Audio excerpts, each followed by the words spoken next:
Ah, Popeye. Not the original Popeye from the Parker Brothers, although that version is up on the channel.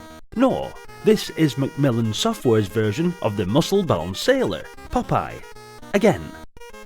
I guess the previous attempt involved Popeye looking pretty weak, constantly having to evade and run away from Bluto, whilst collecting floating hearts. Good thing is, in this game, is that Popeye still loves Olive Oyl, and to prove it, you have to collect 25 hearts which are randomly distributed, and return them to Olive Oyl's home. The obvious antagonist, Bluto, roams the high street, and for a thug, I'll admit, he boasts a fair degree of intelligence. The other enemies, which include a shark, dragon, and a flying witch, are much more predictable.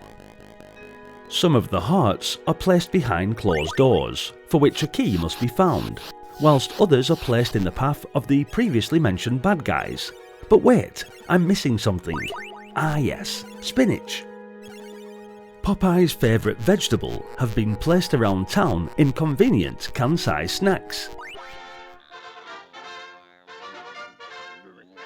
One of these cans is provided at the start of the game, so others must be picked up along the way.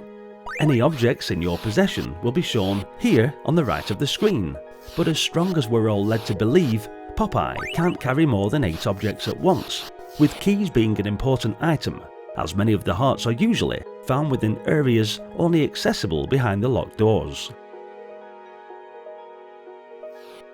A feature I did think was pretty cool though was your ability to move in and out of the scenery. It gives the game a nice feeling of depth and a semi-3D feel to the otherwise flat, side-on viewed world. Moving into the screen and ducking into doorways was always a nice touch, but this also serves as a way to pass Bluto and certain other enemies without being attacked. I remember thinking that the graphics were great as a kid, and they could have stepped right out of a cartoon to my naive younger self, and although the animation now looks blocky and slow, the characters were large and bold. In fact, if you've ever seen the video for The Trapdoor, which is also on the channel, then you'll instantly be able to compare the sluggish yet beautiful graphics from the same programmer, Don Priestley. If only these games were that little bit faster, they'd have been perfect. Mind you, back then in the 80s, these things went over my head, and the sluggish speeds weren't the issue. I don't know, I think I was just much more patient back then. I think we all were. Anyway, check out The Trapdoor when you get a chance. It's a decent little game. Anyway, to the far right of the screen you'll see this love meter, which is slowly ticking down as Olive Oyl's love for you diminishes. If this ever reaches 0, then the game will be over.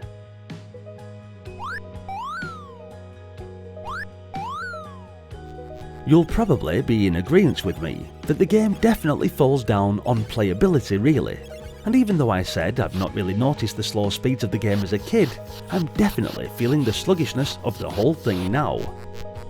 Popeye is just so slow to react to the joystick, and this only adds to the difficulty in it all. Nevertheless, Popeye fans will no doubt appreciate this game as it's all very well animated in the familiar cartoon style.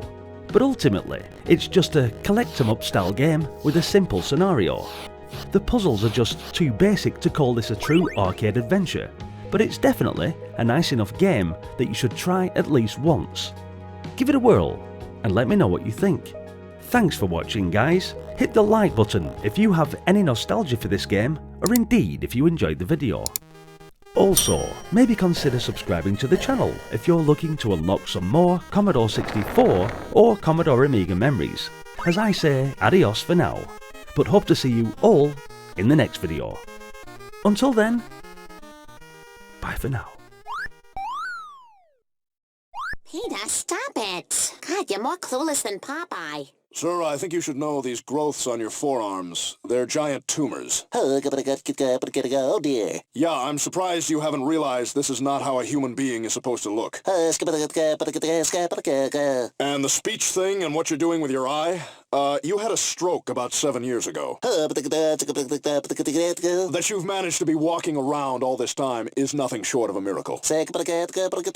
I'd say about 2 months.